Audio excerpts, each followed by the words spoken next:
Malam turun seperti selimut tipis di kampung itu. Lampu-lampu jalan hanya menyisakan titik-titik temaram. Suara jangkrik memenuhi sela-sela kedengaran. Di tepi jalan utama, di bawah payung kain yang sudah pudar, sebuah gerobak es doger selalu jadi titik keramaian. Warna pink sirupnya, bau santan hangat yang bercampur aroma kelapa parut, dan suara karisek-karisek es serut membuat orang-orang berhenti. Walau hanya sebentar.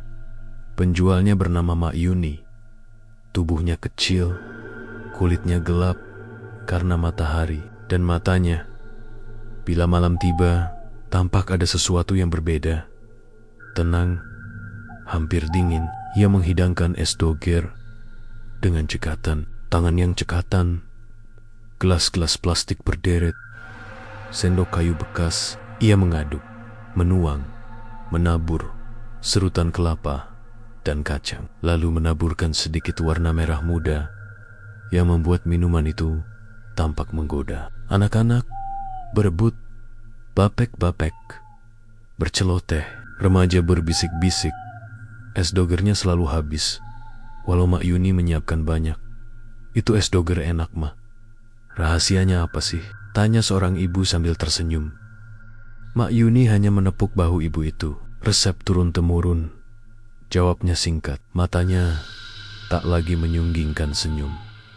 Orang-orang di kampung punya banyak cerita. Waktu yang lama membuat gosip menjadi legenda. Ada yang bilang santan Mak Yuni bercampur air dari mata air pegunungan. Ada yang bilang ia menambahkan tip ketan buatan sendiri yang istimewa. Semua cerita itu cukup untuk membuat es doger Mak Yuni terkenal. Tapi di antara cerita-cerita itu, ada satu yang selalu bikin bulu kuduk berdiri. Kabar tentang sumur di kuburan tua. Kuburan tua itu terletak di pinggir desa, disembunyikan oleh pepohonan randu dan alang-alang. Batu nisannya miring, lumut menempel di beberapa, dan bayangan pepohonan selalu tampak bergerak sendiri saat angin malam datang. Di tengah-tengahnya ada sebuah sumur batu berdiameter sempit, penutupnya rapuh, dan air di dalamnya selalu tampak hitam pekat seperti cermin yang menelan cahaya. Warga menyebutnya sumur keramat. Beberapa orang tua mengatakan dulu ada orang yang melakukan pesugihan di sana, meminta kekayaan dengan syarat yang tak manusiawi. Konon tumbal pernah diberi. Siapa tumbalnya? Tak ada yang berani menyebutkan terang-terangan. Mak Yuni pernah ditanya soal sumur itu. Ia menjawab singkat setiap kali. Sudah Tajan, orang mau percaya silakan. Dan setelah itu, biasanya orang tak lagi menanyakan Rafli, pemuda 20 tahun yang sering membantu Mak Yuni saat malam minggu. Tahu lebih banyak daripada yang ia tunjukkan. Ia tinggal berjauhan dari lapak es, tapi kadang mengambil kerjaan kecil, menaruh gelas, menyapu, mengantar gerobak pulang. Rafli melihat wajah-wajah pelanggan senyum puas, mulut berbisik. Namun, di balik itu semua, ia merasakan kegelisahan. Aku dengar keluarga Pak Darto tiba-tiba kaya setelah es doger. Mak Yuni laris, kata seorang penjual gorengan suatu sore, sambil meremas roti. Anaknya dapat kerja di kota, rumahnya juga direnovasi. Rafli tahu banyak keluarga lain juga mendapatkan berkah setelah mulai membeli es doger. Mak Yuni secara rutin, entah kebetulan, entah takdir, kampung itu berubah sedikit demi sedikit. Toko kecil yang sempat sepi kini ramai, tapi bisik-bisik tak pernah berhenti. Ada bayarannya, begitu kata orang tua di warung kopi di malam yang hangat itu. Rafli memutuskan sesuatu yang tak pernah ia rencanakan. Ingin tahu sendiri dari mana air santan itu diambil. Rasa ingin tahu manusia punya cara menyusupkan keberanian ke dada yang biasa saja. Setelah gerobak ditutup dan sisa-sisa gelas plastik dibersihkan, Rafli menyelinap jauh ke pinggir desa. Bulan mengintip malu di balik awan. Jalan setapak yang menuju kuburan tua sempit dan ditumbuhi rumput. Suara daun kering seperti bisikan. Jantung Rafli berdegup cepat. Bukan hanya karena takut, tetapi karena ada rasa bersalah seolah akan mengintip sesuatu yang tidak untuk dilihat. Di antara bayangan nisan, ia melihat sosok yang tidak asing lagi. Mak Yuni berdiri di depan sumur. Tubuhnya terbungkus kain panjang, wajahnya menunduk. Di sampingnya ada beberapa sesajen, piring kecil berisi nasi kuning, rokok, bunga melati, dan seember air yang terlihat biasa saja. Mak Yuni melemparkan sesuatu ke dalam sumur. Sebuah kepingan kain kecil, 3 helai rambut, dan sebutir beras yang tampak disiram sedikit minyak. Ia menunduk, mengucap sesuatu yang tak terdengar dari tempat Rafli berdiri. Udara di sekitarnya terasa dingin. Berbeda dari malam biasa, Rafli mengurut napas, lalu membungkuk sedikit agar tidak tampak. Ia mendengar suara air yang ditarik. Mak Yuni menggenggam ember berisi cairan gelap. Wajahnya tertutup bayangan, tetapi dari tubuhnya terpancar ketegasan bukan ketakutan. "Aku harus tahu," bisik Rafli pada dirinya sendiri, lalu merapat selangkah. Saat Mak Yuni hendak menutup ember, sebuah angin dingin lewat. Bau kemenyan yang tadinya samar mendadak kuat. Rafli melihat sesosok bayangan melintas di antara pepohonan. Bayangan seorang perempuan dengan rambut panjang kusut, gaun lusuh. Matanya tak memantulkan cahaya. Ia melayang. Rafli menelan ludah. Ia ingin segera pergi, tapi kakinya menempel pada tanah. Sosok itu menghilang begitu cepat hingga Rafli hampir mengira ia salah lihat. Mak Yuni memandangi sumur sejenak, lalu menatap ke arah pepohonan. Wajahnya pucat, bibirnya bergerak seperti berdoa. "Sudah," kata Mak Yuni lirih. Suaranya rapuh. "Terima kasih." Rafli tak mendengar jawaban. Ia hanya mendengar suara jangkrik yang kembali memenuhi ruang. Mak Yuni mengangkat ember dan mulai berjalan pulang. Rafli menahan napas, mengikuti dari belakang dengan jarak aman. Hatinya penuh pertanyaan. Ia ingin bertanya, ingin memaksa jawaban, tetapi sesuatu di dalamnya menahan sebuah naluri, atau mungkin rasa hormat terhadap yang tak kasat mata. Malam itu Rafli pulang membawa ember rasa yang bercampur, takut, penasaran, dan sedikit bersalah. Saat pagi datang, es doger Mak Yuni laku seperti biasa. Rafli membantu menuang santan yang kini terasa berbeda, lebih kental, lebih harum. Pelanggan datang, menyesap, kembali tersenyum. Namun ada yang berubah pada Rafli semalaman. Mimpi-mimpi aneh menemuinya. Wanita berambut panjang yang menyeka bibirnya dengan tangan berlumuran santan. Bisikan yang memintanya ingat tetapi tak pernah lengkap. Di mimpi lain, ia melihat dirinya sendiri berdiri di pinggir sumur. Tangan dipegang tali ember, dan ia tahu ada sesuatu yang ditukar. Di pasar, orang tak lagi hanya bercakap soal rasa es. Ada cerita baru. Seorang pedagang sayur yang sering mampir ke lapak Mak Yuni mulai menghitam wajahnya saat bercerita. Tadi malam, anak tetangga yang makan es 2 porsi mengigau sepanjang malam. Terus teriak minta pulang ke rumah neneknya yang sudah lama mati. Katanya pelan. "Apa ada yang sakit?" tanya seorang ibu, cemas.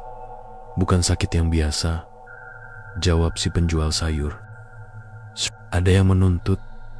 Bisik-bisik itu merebak seperti rumput yang terbakar. Beberapa orang mengurangi beli. Orang lain justru membeli lebih sering. Ketakutan tak selalu menjauhkan. Kadang malah membuat ingin tahu jadi obat. Mak Yuni tetap bekerja seperti biasa. Wajahnya datar. Kadang ia menatap bulan dengan mata kosong, lalu kembali tersenyum saat anak-anak berlari mendekat. Rafli melihat, dan setiap kali ia melihat, ada bagian dalam dirinya yang retak sedikit rasa bersalah yang tak bisa ia ungkapkan. Di akhir ini, malam kembali datang dan Rafli berdiri lagi di pinggir jalan, menatap gerobak es doger. Ia memegangi sendok yang dipakainya bekerja tadi sore. Sendok itu kini terasa berat seperti membawa sesuatu yang bukan hanya gula dan santan. Di balik tawa pelanggan, ada bisik-bisik yang tak pernah hilang. Sebuah perjanjian yang terjalin dalam gelap. Rafli, ia telah melihat sesuatu yang seharusnya tak terlihat, dan rasa ingin tahunya telah membuka pintu yang mungkin tak bisa ditutup lagi. Di kejauhan, dari arah kuburan, terdengar suara halus seperti seseorang memanggil, atau mungkin hanya angin. Tapi suara itu menyebut nama Rafli. Ia tidak menoleh. Ia tahu suatu saat suara itu akan datang lebih nyaring. Sejak malam itu, Rafli tidak pernah benar-benar bisa tidur nyenyak. Setiap kali memejamkan mata, suara dari sumur keramat seperti ikut masuk ke dalam mimpinya. Suara itu samar, seakan datang dari dasar gelap yang tak berujung. Rafli, Rafli, gantikan. Ia akan terbangun dengan keringat dingin, dadanya berdebar, dan matanya langsung mencari cahaya lampu di kamarnya. Tapi meski lampu menyala terang, bayangan wajah perempuan berambut panjang yang pernah ia lihat di kuburan selalu muncul di sudut pandang hari-hari. Berjalan seperti biasa, di kampung, es doger Mak Yuni tetap laris, bahkan semakin ramai. Orang-orang masih bercerita tentang keberuntungan aneh yang menimpa para pembelinya. Ada yang utang warungnya tiba-tiba lunas, ada yang anaknya diterima kerja, bahkan ada yang sakit menahun mendadak sembuh. Tapi setiap keberuntungan selalu diikuti dengan cerita lain. Bisikan di malam hari, mimpi buruk, atau kehilangan benda-benda kecil yang tak pernah ditemukan lagi. Rafli menyimpan semua cerita itu di dalam hatinya. Ia masih membantu Mak Yuni. Meski setiap kali menyentuh santan dalam ember, bulu kuduknya meremang. Ada rasa dingin yang berbeda, seperti sentuhan tangan yang sudah lama membusuk. Malam yang mengganggu suatu malam. Setelah selesai membantu Mak Yuni menutup gerobak, Rafli pulang lebih larut dari biasanya. Angin berhembus kencang, dedaunan bergesek, menimbulkan suara lirih yang seperti bisikan. Jalan setapak menuju rumahnya terasa lebih panjang. Di tikungan dekat pohon randu, ia mendengar suara langkah. Awalnya pelan, lalu makin jelas, padahal tak ada seorang pun di belakangnya. Ia memberanikan diri menoleh, dan matanya langsung membelalak. Di bawah cahaya bulan pucat, tampak sosok perempuan itu lagi. Rambut panjang kusut menutupi sebagian wajahnya. Gaun lusuh penuh tanah, dan kakinya tidak menyentuh tanah. Sosok itu melayang perlahan, seakan mengikutinya. Rafli, bisik suara lirih, seperti keluar dari dasar sumur. Rafli tersentak, lalu berlari sekencang mungkin. Jantungnya berdentum seperti beduk. Ia tidak berani menoleh lagi, meski bulu kuduk di tengkuknya berdiri seakan ada sesuatu yang mengikuti di belakang. Saat sampai di rumah, ia langsung mengunci pintu ropit-ropit dan jatuh terduduk di lantai. Tubuhnya gemetar. Di luar jendela, suara itu masih terdengar pelan. Kan rahasia yang terungkap keesokan harinya. Rafli memberanikan diri bertanya kepada Mak Yuni.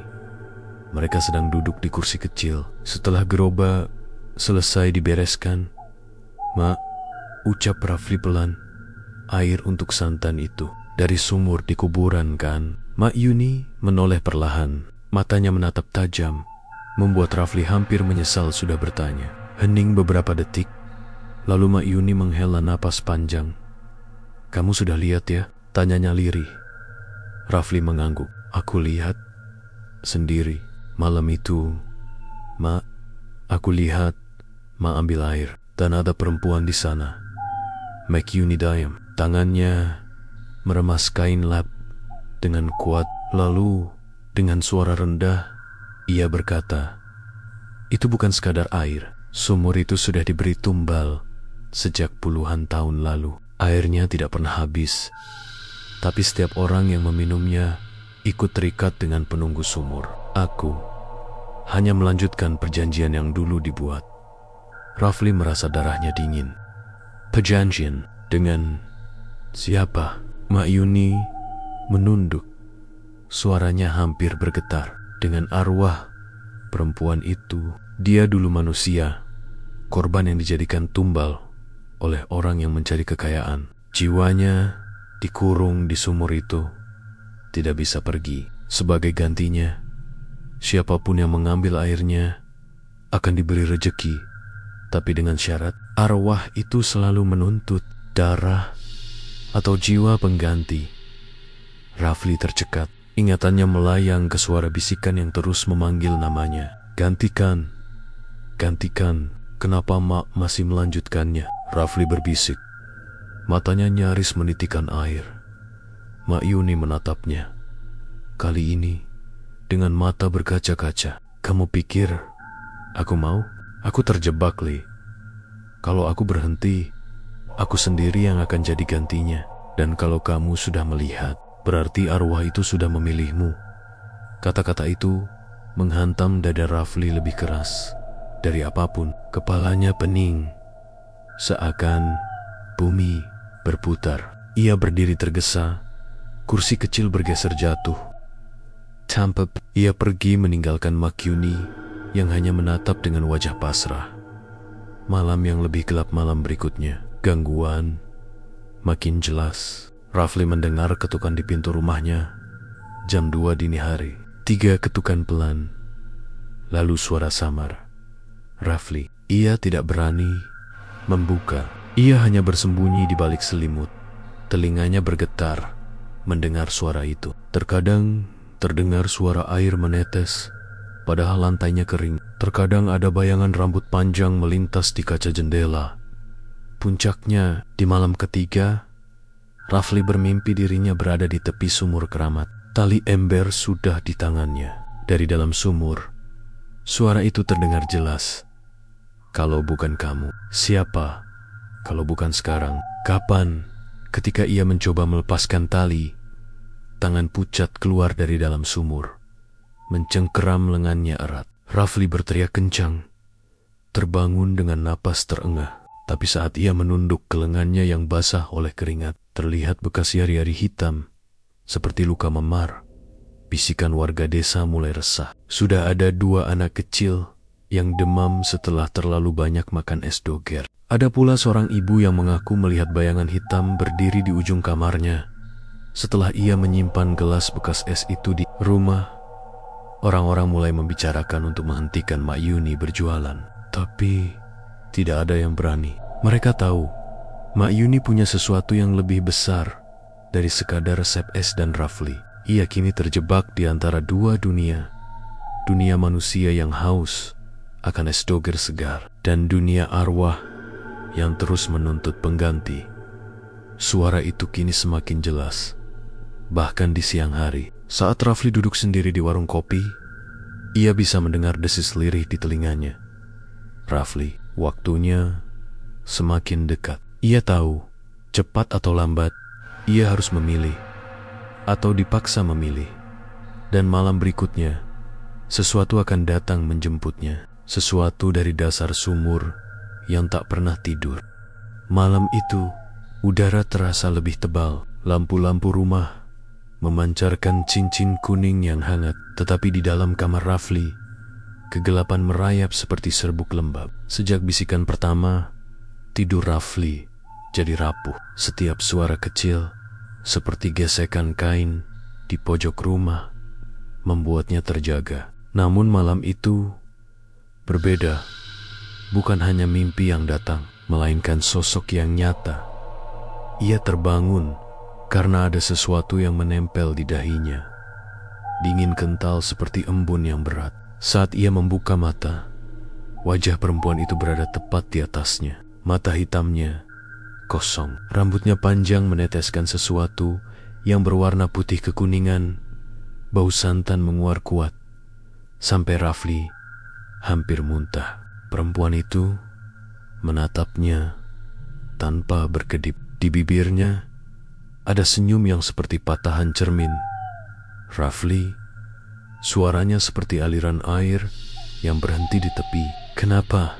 Menolak. Rafli berusaha bangkit, tapi tubuhnya terasa berat, seperti ditambatkan pada lantai. Tangannya gemetar ketika mencoba mengusir bayangan itu. Di luar, suara anjing menggonggong jauh, tapi di dalam kamar hanya ada napas mereka berdua.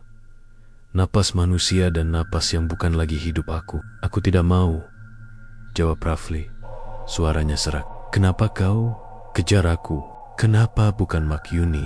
Perempuan itu tertawa tipis. Makyuni.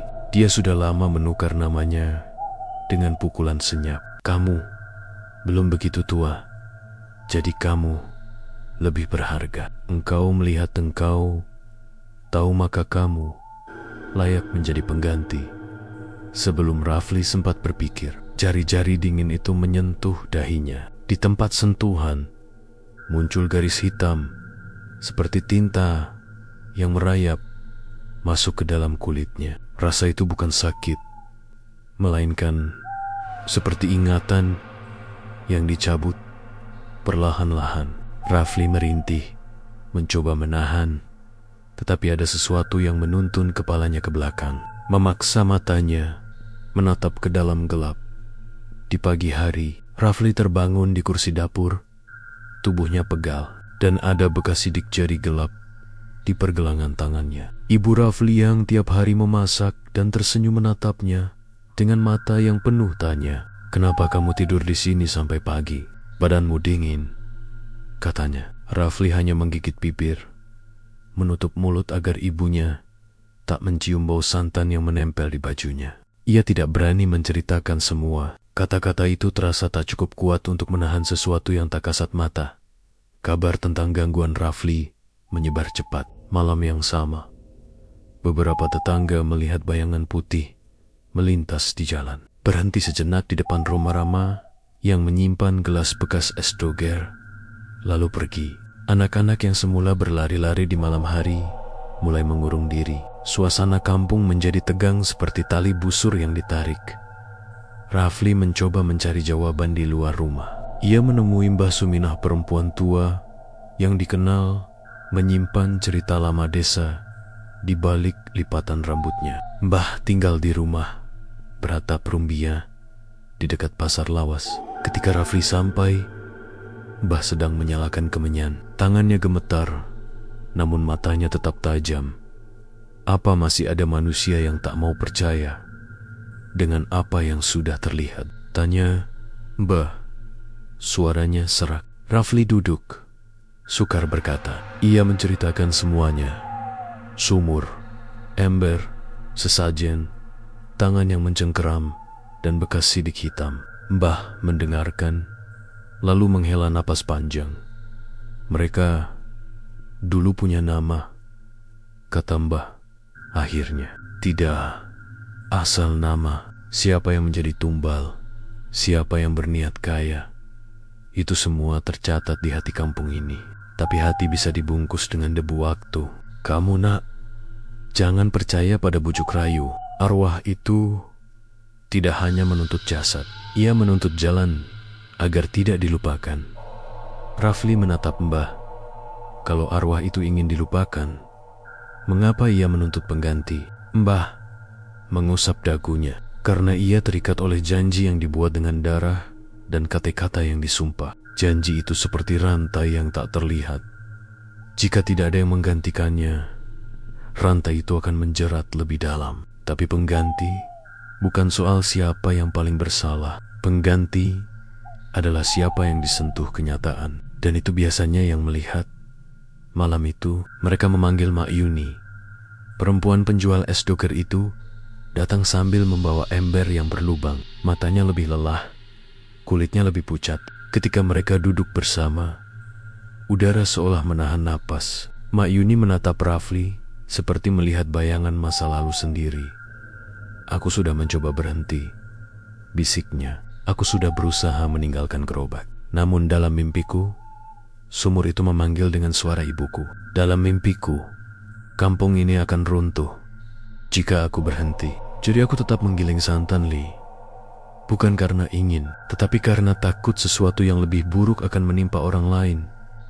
Rafli merasa seolah ada belenggu menekan dadanya. Kita tidak bisa terus begini, katanya. Orang-orang menderita, mimpi, demam, benda hilang. Aku tak tahan.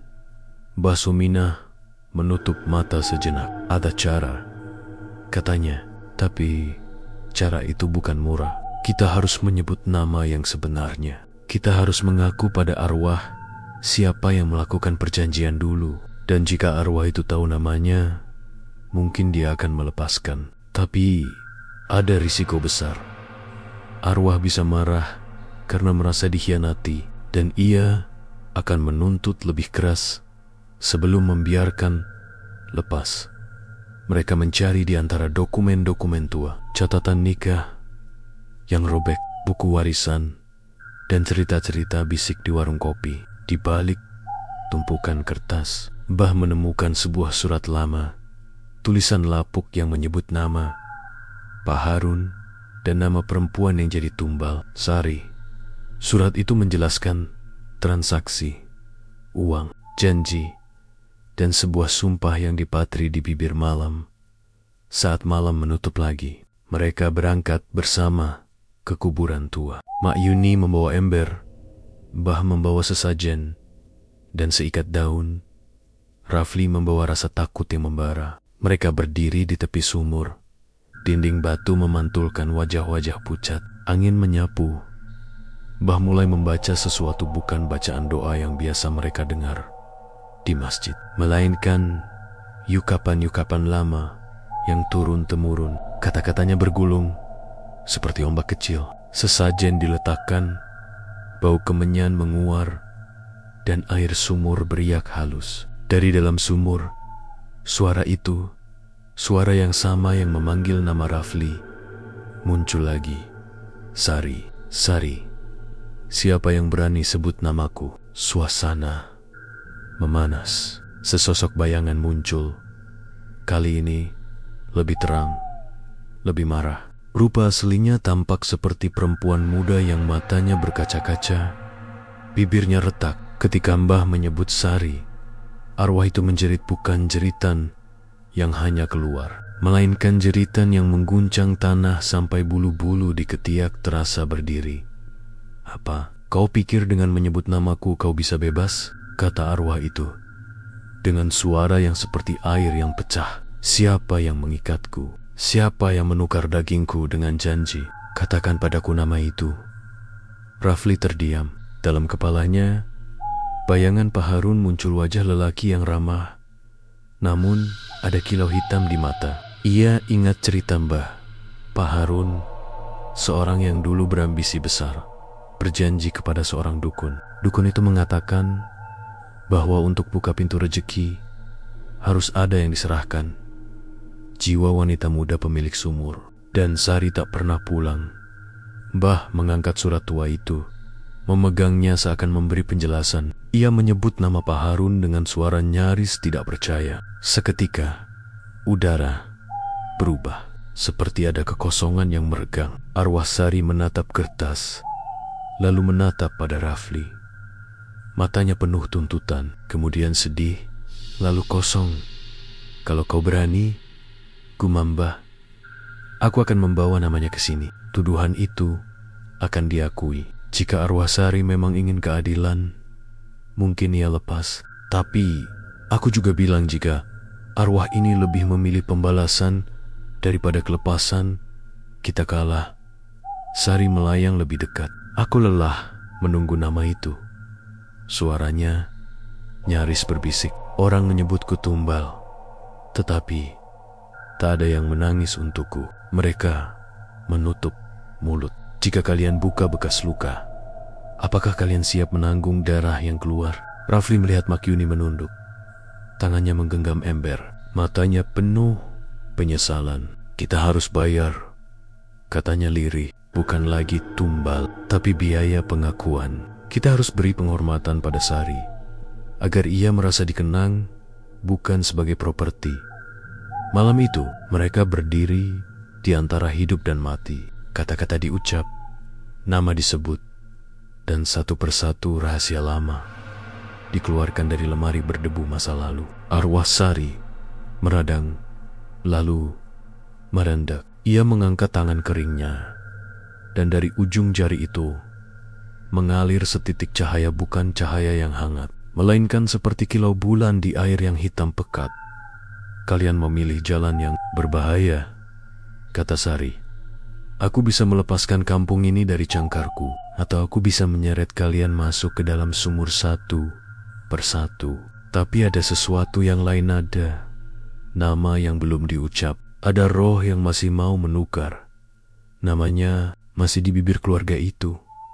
Di saat-saat itu, Rafli merasakan sesuatu terlepas, bukan kebebasan sepenuhnya, tapi seperti tali yang putus sebagian. Bekas sidik hitam memudar sedikit, namun di dalam hatinya ada kehampaan, bagian-bagian kenangan yang hilang, wajah-wajah yang perlahan kabur. Ia menatap Mak Yuni, matanya kini basah. Kita beri Sari kehormatan, bisik Mbah, tapi kita harus siap membayar konsekuensinya. Mereka pulang dengan perasaan campur aduk. Ada sedikit harapan, karena arwah Sari tidak langsung marah, membabi buta. Namun di balik itu, Rafli tahu harga yang harus dibayar belum terbayar. Ia merasa ada sesuatu yang menunggu, bukan hanya nama, tetapi keputusan. Siapa yang akan menggantikan? Siapa yang rela menelan kegelapan demi kebebasan orang lain? Di malam yang sepi, ketika Rafli menyandarkan kepala pada bantal, suara Sari kembali berbisik di telinganya, lebih lembut dari sebelumnya. Tunggu, waktu akan memberimu jawaban. Tetapi jika kau memilih jalan lain, maka aku akan memilih sendiri. Di luar, kuburan tua berbisik dengan angin, seakan menunggu pilihan manusia. Di dalam dada Rafli, ada ketukan yang datang bukan dari jantungnya sendiri. Sebuah kesadaran yang menanyakan, seberapa jauh kamu akan pergi untuk menebus kebaikan yang tak kau buat. Hujan deras mengguyur desa malam itu. Air mengalir deras di parit kecil, jalanan licin, dan udara dingin menusuk tulang. Namun bukan hujan yang membuat orang-orang di desa enggan keluar rumah. Bukan juga karena petir yang berulang kali membelah langit. Ada sesuatu yang lebih menyeramkan, kabar bahwa arwah Sari telah menampakkan diri di beberapa rumah sekaligus. Di rumah Pak Darto, pintu diketuk keras tengah malam. Saat dibuka, tidak ada siapapun, hanya genangan air dan aroma santan basi yang menyengat. Di rumah Bu Ijah, suara perempuan menangis terdengar dari dapur. Padahal pintu terkunci rapat, semua orang berbisik bahwa arwah tumbal itu semakin gelisah, semakin marah. Dan di rumah Rafli, malam itu menjadi lebih dari sekadar mimpi buruk.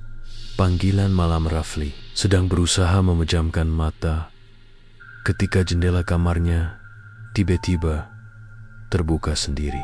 Angin dingin menerobos masuk, membawa bau melati busuk yang menusuk hidung. Tirai berayun, dan dari luar jendela muncul wajah pucat Sari.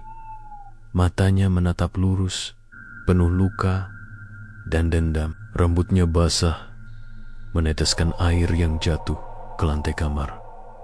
Rafli, suaranya bergetar seperti air dalam gentong. Waktu hampir habis, Rafli terperanjat tubuhnya kuku. Ia ingin berteriak, tapi suaranya seakan tertelan. Aku sudah tahu namanya, lanjut arwah itu. Aku tahu siapa yang menyerahkan tubuhku dulu. Tapi itu tidak cukup. Aku tidak hanya butuh kebenaran, aku butuh darah. Aku butuh pengganti. Tiba-tiba, tangan pucat itu menembus kaca jendela tanpa pecah, meraih pergelangan Rafli. Dingin menusuk sampai ke tulang. Rafli berontak, namun kekuatan gaib itu menyeretnya ke arah jendela. Saat tubuhnya hampir terhempas keluar, ia mendengar suara ibunya mengetuk pintu kamar.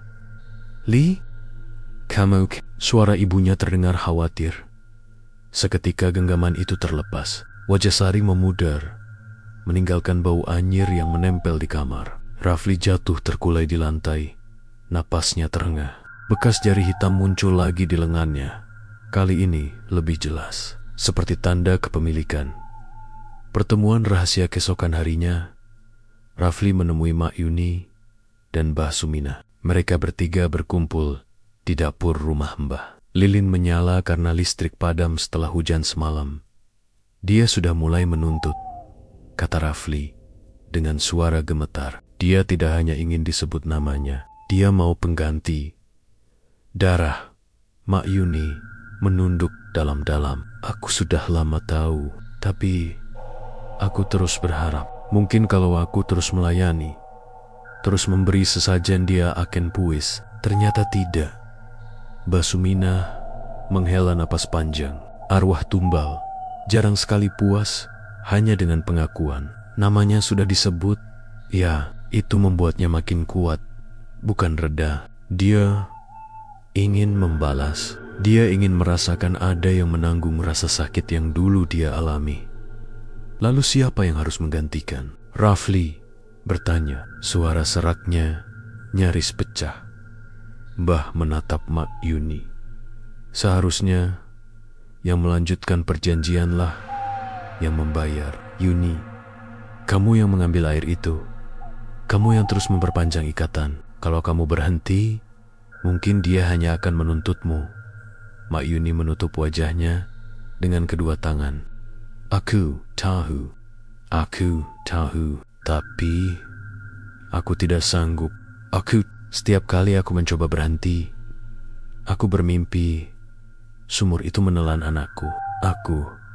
Aku tidak bisa melawan. Aku terjebak.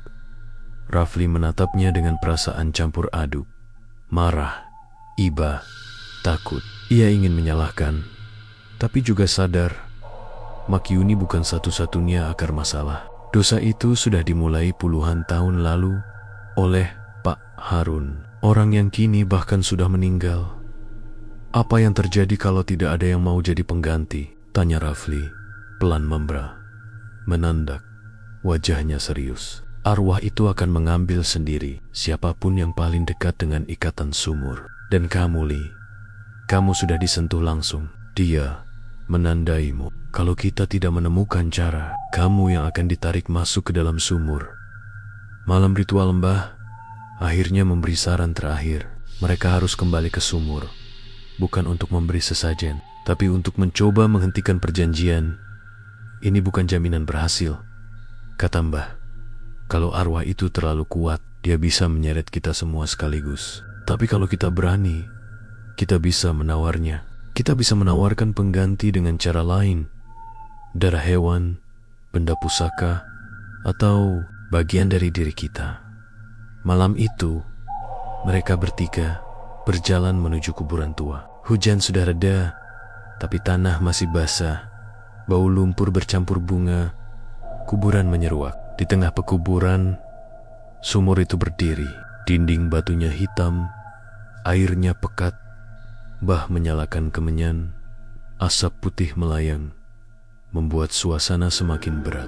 Mak Yuni menaruh sesajen terakhir, bunga melati, nasi kuning, dan segelas santan. Rafli berdiri gemetar, menatap sumur yang seakan hidup. Tiba-tiba, suara dari dalam sumur terdengar jelas. Kali ini bukan bisikan, melainkan jeritan. Darah, aku mau. Darah.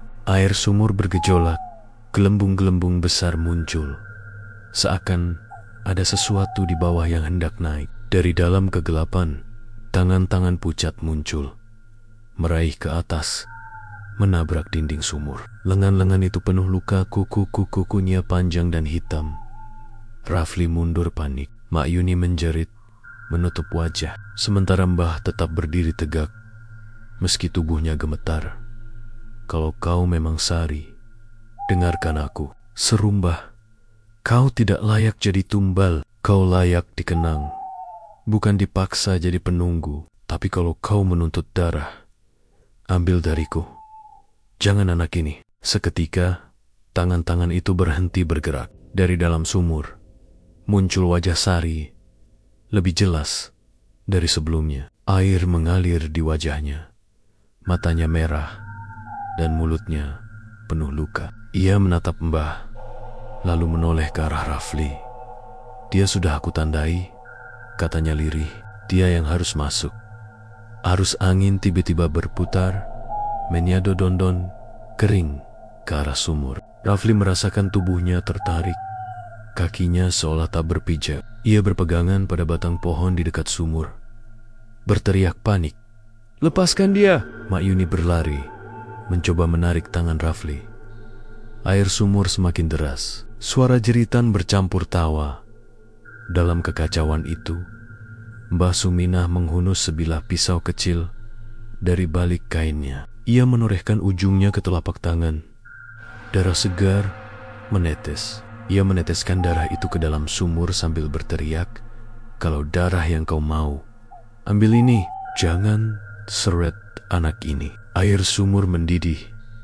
Tangan-tangan pucat itu berebut meraih tetesan darah yang jatuh. Suara jeritan menggema keras, membuat telinga berdenging. Tarikan pada tubuh Rafli terlepas. Ia jatuh terduduk. Napasnya tersengal, tubuhnya dingin. Sosok Sari menatap mereka dengan wajah penuh amarah bercampur kesedihan. "Darahmu tidak cukup," katanya pelan. "Aku ingin jiwa. Kalau tidak ada yang menyerahkan diri, aku akan memilih sendiri." Setelah berkata begitu, sosok itu menghilang, tenggelam kembali ke dasar sumur. Airnya kembali tenang, hanya menyisakan riak-riak kecil. Setelah ritual mereka bertiga pulang dalam diam. Wajah Mak Yuni basah air mata, Mbah Suminah tampak lemas, dan Rafli berjalan dengan langkah gontai. Tidak ada yang berbicara, karena semua tahu masalah belum selesai. Di rumah, Rafli kembali mendengar bisikan sebelum tidur. Kali ini lebih jelas, lebih dekat. "Waktumu tinggal sedikit. Jika tidak ada yang menggantikan, aku akan menjemputmu sendiri." Dengan teror yang semakin nyata, arwah Sari tidak puas hanya dengan darah hewan atau sesajen. Ia menginginkan jiwa manusia, dan tanda di tubuh Rafli semakin kuat, membuatnya menjadi calon korban utama.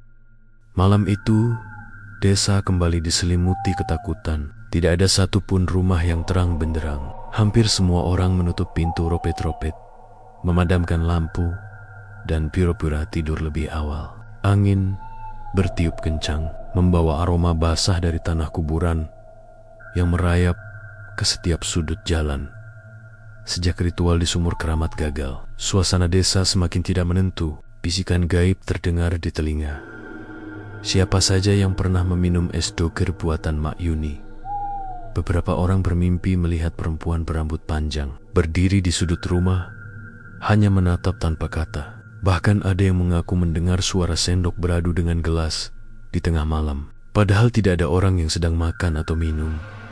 Semua orang mulai yakin arwah Sari sudah lepas dari batasnya. Hilangnya satu nyawa di tengah ketegangan itu. Berita menggemparkan pecah saat fajar. Seorang pemuda bernama Andi, yang dikenal suka nongkrong di warung Mak Yuni dan sering membeli es doger, ditemukan meninggal. Tubuhnya tergeletak di dekat jalan menuju kuburan. Matanya melotot kosong, bibirnya membiru, dan di wajahnya ada bercak santan kering yang lebih mengerikan. Lidahnya hilang, putus, lenyap entah kemana. Arwah itu mulai mengambil, bisik salah satu warga dengan suara gemetar. "Kenapa Andi? Apa karena dia minum es itu?" tanya yang lain.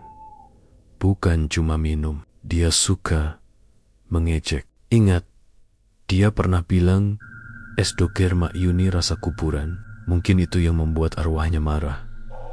Desa pun gempar. Orang-orang mulai ketakutan membeli es doger. Tapi anehnya, stok di warung Mak Yuni tetap saja habis. Ada yang mengaku tidak bisa menahan diri, seakan ada dorongan gaib untuk terus membeli. Setiap tegukan terasa segar, manis, dan membuat ketagihan meski orang yang meminumnya selalu merasa tubuhnya dingin semalaman. Tanda di tubuh Rafli sementara itu. Rafli mulai menyadari tanda hitam di lengannya semakin parah. Dari sekadar bekas jari, kini menjalar seperti akar pohon, merayap ke pundak. Setiap malam, Ia bermimpi tenggelam di dalam sumur. Tubuhnya ditarik oleh tangan-tangan pucat.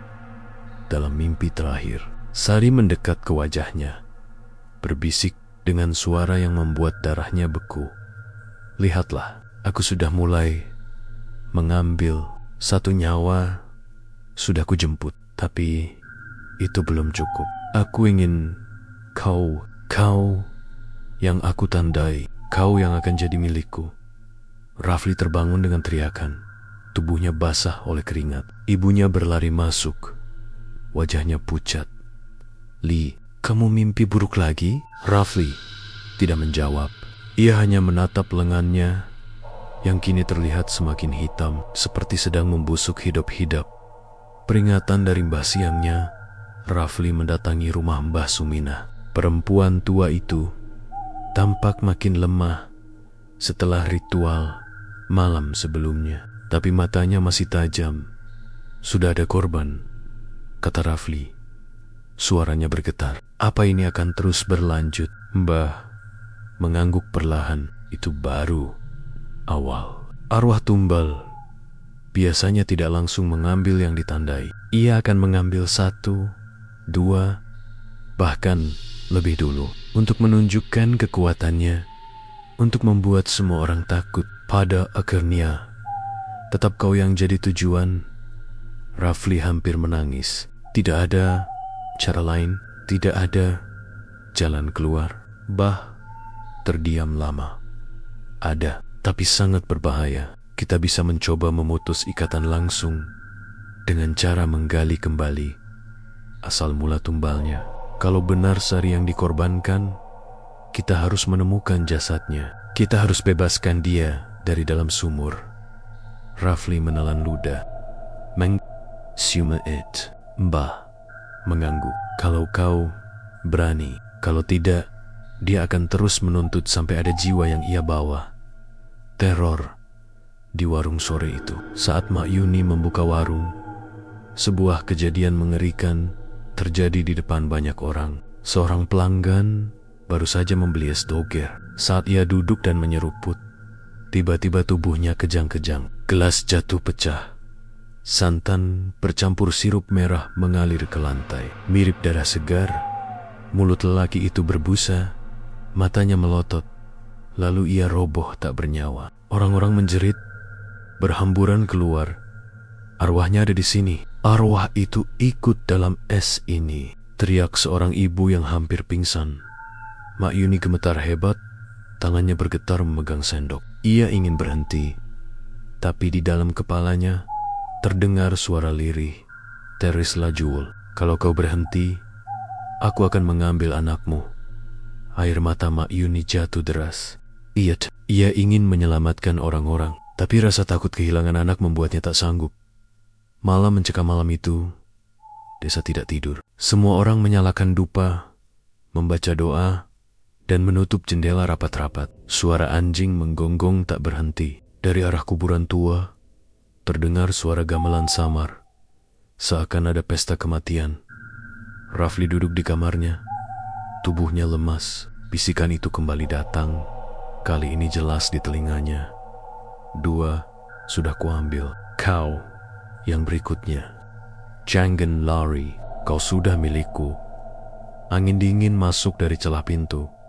Lilin di meja padam dengan sendirinya. Dari cermin di sudut kamar, Rafli melihat bayangan Sari berdiri tepat di belakangnya. Rambutnya basah, matanya merah, dan senyumannya menyeringai hingga pipinya robek.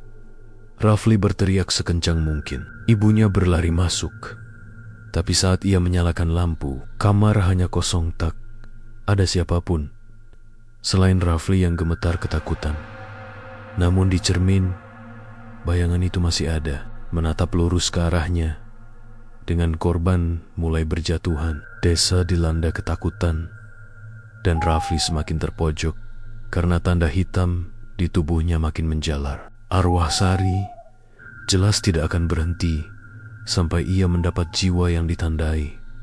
Rafli, suasana desa semakin mencekam. Setelah 2 nyawa melayang karena teror gaib, orang-orang mulai percaya bahwa arwah penunggu sumur keramat benar-benar haus darah. Mereka berhenti keluar malam, menutup pintu rapat-rapat, dan hanya berbisik-bisik jika membicarakan nama Sari. Namun bagi Rafli, ketakutan itu lebih nyata daripada sekadar bisik-bisik. Setiap malam, ia terus diganggu. Tidurnya dipenuhi mimpi sumur hitam yang menelannya perlahan, tangan-tangan pucat yang meraih kakinya, dan wajah Sari yang terus menuntut. Tanda hitam di lengannya kini menjalar sampai ke dada, berdenyut seperti akar hidup. Mak Yuni pun semakin hancur. Warungnya kini sepi, tapi suara di kepalanya terus memaksa. Teruslah jual, kalau berhenti, anakmu yang jadi korban. Ia menangis hampir setiap malam, tapi tidak sanggup melawan. Mbah, Suminah akhirnya memutuskan satu hal. Mereka harus menggali sumur itu. Persiapan menggali, kalau benar Sari dikubur di sana, jasadnya harus kita temukan. Hanya dengan begitu ikatan bisa putus, kata Mbah Suminah lirih. Suaranya serak namun tegas. Rafli menelan ludah. Wajahnya pucat. Tapi menggali sumur keramat, bukankah itu terlarang? Justru larangan itu yang membuat arwahnya terperangkap. Larangan itu yang mengikatnya. Kalau kita terus diam, kau yang akan jadi korban berikutnya. Mak Yuni hanya menunduk. Matanya bengkak. Kalau itu satu-satunya cara, kita lakukan. Aku yang seharusnya bertanggung jawab. Malam itu, mereka membawa peralatan seadanya. Cangkul, lampu Petromax, dan kain kafan putih yang disiapkan Mbah sebagai penutup. Jika benar jasad Sari ditemukan di depan sumur hening menyelimuti kuburan tua. Pepohonan jati berderit tertiup angin, dan suara burung hantu terdengar dari kejauhan. Lampu Petromax berayun di tangan Mbah, menciptakan bayangan yang bergerak-gerak di batu nisan sekitar mereka. Sumur itu berdiri seperti lubang hitam. Dinding batunya berlumut, bibirnya retak, dan airnya tampak pekat. Bau busuk samar tercium, seperti daging membusuk bercampur santan basi. Mak Yuni menggigil. Setiap kali aku ambil air di sini, aku merasa ada mata yang menatap dari bawah. Karena memang ada, sahut Mbah datar. Kita mulai sekarang, jangan berhenti. Apapun yang terjadi. Mereka menyiapkan tali, lalu Rafli menyalakan obor untuk memberi cahaya tambahan. Dengan hati-hati, mereka mulai menurunkan ember untuk menguras air sumur sedikit demi sedikit. Suara dari dalam saat ember pertama kali menyentuh air. Terdengar suara lirih seperti bisikan, "Pergi." Rafli langsung menoleh. Jantungnya berdetak kencang. "Mbah, kau dengar?" Mbah hanya mengangguk. "Jangan hiraukan. Teruskan." Mereka kembali menimba. Kali ini air sumur lebih keruh, bercampur dengan gumpalan hitam yang lengket. Saat obor diarahkan, terlihat sesuatu yang berkilat di dalam, seperti perhiasan. Tiba-tiba suara itu terdengar lagi, lebih keras. "Pergi, jangan ganggu aku." Air sumur mendidih, bergolak seolah ada sesuatu yang marah di bawah. Ember yang diturunkan terbalik sendiri. Tali hampir putus. Mak Yuni menjerit, tapi Mbah tetap memaksa mereka melanjutkan. Penemuan mengguncang setelah berjam-jam. Air sumur mulai surut. Dasarnya kini sedikit terlihat. Rafli menyalakan obor lebih terang, lalu menatap ke bawah. Saat itu, darahnya langsung membeku. Di dasar sumur, tubuh seorang perempuan tampak terbaring. Rambutnya panjang terurai, bajunya compang-camping, dan kulitnya membiru. Namun anehnya, jasad itu tidak hancur, tidak busuk.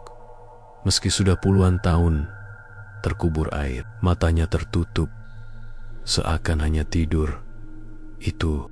It's sorry. Suara Mak Yuni bergetar.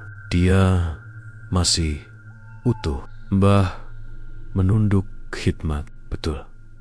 Jasad yang tidak hancur adalah tanda arwahnya terjebak. Kita harus mengangkatnya, biar dia bisa dimakamkan dengan layak. Mereka menurunkan tali dengan hati-hati. Rafli sendiri yang turun ke dalam sumur. Jantungnya nyaris meledak karena takut. Saat ia menyentuh tubuh dingin itu, matanya terbuka. Sari menatap langsung ke wajahnya. "Aku sudah bilang, jangan ganggu!" Jeritan itu mengguncang seluruh kuburan. Rafli hampir terlepas dari tali. Tubuhnya terhantam dinding sumur. Makyuni menjerit histeris di atas. Sementara Mbah membaca doa-doa dengan suara keras. Kebangkitan tubuh Sari tiba-tiba bergerak sendiri. Tangannya meraih Rafli dengan kekuatan luar biasa. Wajahnya berubah. Matanya merah menyala. Mulutnya sobek hingga telinga. Air sumur naik lagi, berputar seperti pusaran, mencoba menelan Rafli. Makyuni nekat menjulurkan tangannya. "Lepaskan anak itu. Ambil aku saja. Aku yang salah." Sari mendongak ke arah Makyuni, menatapnya tajam. Kau yang melanjutkan dosa ini. Kau yang menjualku berkeli-keli lewat air sumur. Aku ingin kau menderita." Tiba-tiba, dari mulut jasad itu keluar suara tangisan panjang, bercampur tawa. Air sumur meluap deras, seakan ingin menelan semua orang di sekitarnya. Rafli meronta, hampir kehabisan napas. Dalam ketakutan, ia menggenggam pisau kecil peninggalan Bah yang dibawanya. Dengan sisa tenaga, ia menusukkan pisau itu ke tangan jasad Sari yang mencengkeramnya. Teriakan gaib mengguncang malam. Air sumur mendidih hebat, obor padam, dan angin dingin menyapu kuburan. Rafli terlepas, lalu ditarik cepat oleh Mbah dan Makyuni ke atas. Namun, saat mereka menatap ke dalam sumur lagi, jasad Sari sudah tidak ada. Air kembali tenang, seolah-olah tidak pernah terjadi apa-apa. Akhir malam itu mereka bertiga terdiam. Tubuh gemetar, wajah pucat pasi. Dia menghilang. Rafli berbisik, hampir tak percaya. "Tidak." Mbah menggeleng lemah. "Dia belum bebas. Kau menusuk jasadnya. Itu hanya membuatnya marah. Sekarang arwahnya bisa berkeliaran tanpa jasad. Kita sudah membangunkannya sepenuhnya." Makyuni menangis keras, menutupi wajahnya. "Astagfirullah. Apa yang sudah kita lakukan?" Malam itu mereka pulang dengan rasa ngeri yang tidak bisa dijelaskan. Dan saat Rafli mencoba tidur, ia kembali bermimpi. Kali ini tidak ada sumur, tidak ada kegelapan. Ia berdiri di tengah jalan desa, dan di hadapannya Sari berdiri. Tubuhnya kini lengkap, tidak pucat lagi, tapi seperti hidup kembali. Ia tersenyum dengan wajah indah yang mengerikan. "Aku sudah keluar," katanya pelan, "dan aku akan mulai mengambil satu persatu." Dengan jasad Sari ditemukan, tapi malah membangkitkan arwahnya sepenuhnya. Sekarang ia bukan sekadar penunggu sumur, tapi sosok bebas yang bisa berkeliaran, menuntut lebih banyak korban. Sejak jasad Sari diganggu di sumur keramat, suasana desa berubah drastis. Bukan hanya sepi, tapi benar-benar mati. Orang-orang menutup pintu, menahan napas di balik jendela, takut keluar rumah, meski sekadar menyalakan lampu. Semua tahu, arwah itu tidak lagi terikat di dasar sumur. Dia sudah bebas, dan kebebasan itu berarti malapetaka. Bayangan di desa malam pertama setelah sumur digali. Banyak orang mengaku melihat sosok perempuan berkebaya putih berjalan di jalan desa. Rambutnya panjang, kakinya tidak menjejak tanah, dan wajahnya samar. Dia masuk ke pekarangan rumah orang satu persatu, berdiri lama di depan pintu, lalu menghilang. Ada pula yang mendengar suara sendok beradu dengan gelas. Padahal tidak ada yang minum es doger lagi. Bau santan basi menyebar ke setiap rumah, membuat perut mual keesokan harinya. 3 orang ditemukan mati di rumah mereka masing-masing. Bibir mereka biru, lidahnya putus, dan di lantai ada bercak cairan putih menyerupai santan. Desa pun benar-benar lumpuh. Tidak ada yang berani keluar. Tidak ada yang berani bicara. Semua tahu itu ulah Sari. Rafli menjadi sasaran. Rafli semakin terhimpit. Tanda hitam di tubuhnya kini menjalar ke seluruh dada, bahkan sampai ke wajah. Matanya sering berkunang, napasnya berat, dan di telinganya selalu ada bisikan lirih. Sebentar lagi kau jadi milikku. Ibunya hampir putus asa. Ia terus berdoa, memeluk anaknya setiap malam, tapi tidak bisa menghentikan tanda itu yang makin pekat. Suatu malam, Rafli terbangun karena mendengar suara ketukan di jendela. Saat ia menoleh, wajah Sari sudah ada di sana, menempel di kaca. Matanya merah, mulutnya sobek hingga telinga, tapi ia tersenyum manis. Besok malam, waktumu habis, bisiknya. Keputusan terakhir Mak Yuni dan Mbah Suminah mendatangi Rafli keesokan harinya. Wajah mereka pucat, mata sembab. Kita tidak bisa lari lagi, kata Mbah dengan suara berat. Sari ingin jiwa pengganti. Kalau tidak ada yang menyerahkan diri, dia akan tetap mengambil Rafli. Mak Yuni menangis keras, menggenggam tangan Rafli. Biarkan aku yang salah. Aku yang teruskan pesugihan itu. Biarkan aku yang jadi pengganti. Jangan biarkan dia ambil kamu, Li. Rafli terdiam, matanya berkaca-kaca. Ia ingin menolak, tapi juga tahu ibunya benar. Semua ini karena dosa Mak Yuni yang melanjutkan warisan sumur keramat. Malam itu, mereka bertiga sepakat pergi ke kuburan tua untuk terakhir kalinya. Pertemuan dengan arwah kuburan tua dipenuhi kabut tebal. Angin tidak berembus, tapi bau busuk menusuk hidung. Di tengah kabut, sumur keramat tampak gelap seperti mulut neraka. Sosok Sari sudah menunggu di sana. Rambutnya panjang menjuntai, bajunya putih basah, wajahnya setengah cantik, setengah mengerikan. Matanya menatap mereka tanpa berkedip. Jadi, siapa yang kalian bawa untukku? Tanyanya dengan suara dingin Mak Yuni Moju. Tubuhnya gemetar, tapi wajahnya pasrah. Aku yang salah. Aku yang meneruskan dosa ini. Ambil aku, lepaskan anakku. Sari tertawa lirih, tawa yang membuat bulu kuduk berdiri. Akhirnya, kau mengaku, tapi kau pikir cukup dengan menyerahkan dirimu? Aku sudah menunggu terlalu lama. Aku haus. Aku ingin lebih dari satu jiwa. Mak Yuni menutup wajahnya, menangis. Tolong, jangan ambil Rafli.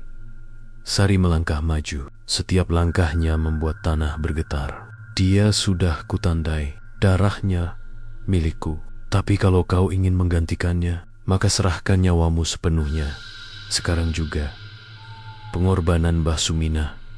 Dengan suara bergetar, berdoa keras-keras. Ia mengangkat tangan ke langit, meminta Tuhan membebaskan mereka dari kutukan ini. Namun doa itu justru membuat Sari menjerit marah.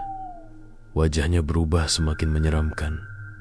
Doa kalian tidak akan menyelamatkanmu. Aku dikorbankan tanpa pilihan. Sekarang aku menuntut. Dalam keputusasaan, Mak Yuni mengambil pisau yang ia bawa. Dengan air mata deras, ia menoleh pada Rafli. Maafkan Ibu Li, ini satu-satunya cara. Sebelum Rafli sempat menahan, Mak Yuni menghunus pisau itu ke dadanya sendiri. Darah memancar, tubuhnya jatuh tersungkur di depan sumur. Sari menjerit girang. Ia membangkek, menelusupkan tangannya ke dada Mak Yuni yang sekarat, seolah menyedot roh keluar dari tubuhnya. Wajahnya terlihat puas, mata merahnya berkilau. Namun, tiba-tiba, cahaya terang muncul dari tubuh Mak Yuni. Darah yang keluar bukan hanya darah, tapi bercahaya, menyilaukan. Suara azan samar terdengar entah dari mana. Sari berteriak kesakitan. Tubuhnya terbakar oleh cahaya itu. Tidak, aku belum puas. Dengan jeritan panjang, tubuh arwah itu meledak menjadi kabut hitam yang berhampuran, lalu lenyap di telan tanah. Setelah kejadian pagi harinya, desa kembali tenang. Tidak ada lagi bau santan basi, tidak ada lagi suara gamelan gaib, dan tidak ada korban tambahan. Di kuburan tua, tubuh Makyuni ditemukan terbaring dengan wajah damai, seolah sedang tidur. Rafli menangis meraung, memeluk ibunya yang sudah tak bernyawa. Mbah Suminah hanya bisa menunduk, berkata lirih. Dia menebus dosanya dengan pengorbanannya. Kutukan ini berakhir. Rafli membawa ibunya ke pemakaman, dikubur secara layak dengan doa yang tulus. Sejak saat itu, warung es doger Makyuni tidak pernah dibuka lagi. Sumur keramat ditutup warga dengan batu besar, disemen, dan dilarang disentuh siapapun. Meski begitu, setiap kali hujan turun deras, ada yang bersumpah masih mencium bau santan samar di udara. Ada pula yang mengaku mendengar suara perempuan berbisik dari arah kuburan. Darah, aku masih ingin darah. Penutup kutukan sumur keramat mungkin sudah terhenti, tapi arwah Sari tidak benar-benar tenang. Ia pergi bersama pengorbanan Makyuni, tapi sebagian dendamnya tetap tertinggal di tanah desa itu. Dan Rafli, meski selamat, akan selamanya membawa luka. Setiap kali ia melihat segelas es doger, hatinya bergetar ngeri, mengingat malam-malam mencekam ketika santan segar dicampur air dari sumur yang dijaga arwah tumbal. Cerita es doger kuburan tua pun berakhir dengan darah dan air mata sebagai penebus, namun meninggalkan beang-beang horor yang tak akan pernah benar-benar hilang.